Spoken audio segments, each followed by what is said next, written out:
कार्तिकी एकादशी निमित्त सध्या वारकऱ्यांना पंढरपूर दर्शनाचे या ठिकाणी वेध लागलेले पाहायला मिळतात आणि त्याचमुळे रत्नागिरी जिल्ह्यातील वारकऱ्यांना आता थेट पंढरपूरपर्यंत जाता येणार आहे। त्यासाठी 12 एसटी गाड्यांची मोफत व्यवस्था या ठिकाणी करण्यात आलेली पाहायला मिळते आहे। कदम यांच्याकडून यांच्या सेवाभावी संस्थेच्या माध्यमातून ही व्यवस्था या ठिकाणी करण्यात आलेली पाहायला मिळते। लक्ष्मी वात्सल्य सेवाभावी संस्था यांच्याकडून जवळपास 12 गाड्या या ठिकाणी वारकऱ्यांसाठी सोडण्यात येतात। पूर्णपणे मोफत हा वारकऱ्यांचा या ठिकाणी प्रवास पंढरपूरपर्यंत असणार आहे। कदम साहेब काय सांगाल, काय नेमका याच्यामध्ये भाव आहे? गेले 7 वर्ष आपण हे सगळं पंढरपूर वारीसाठी या तालुक्यातून बऱ्याचशा लोकांना आपण पाठवतोय। यावर्षी पण अंदाजे 500 लोक या पंढरपूर वारीसाठी जात आहेत।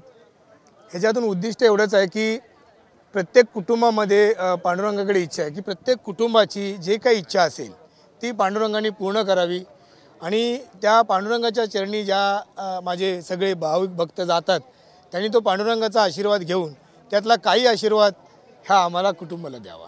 नक्कीच तब्बल 7 वर्ष हा उपक्रम या ठिकाणी सुरू आहे आणि शेकडो जे वारकरी आहेत ते या ठिकाणून थोड्याच वेळात पंढरपूरकडे दर्शनासाठी किंवा पांडुरंगाच्या भेटीसाठी या ठिकाणी रवाना झालेले पाहायला मिळतील। कॅमेरामन समित गजनेसह मी मनोज देले, TV9 मराठी, रत्नागिरी।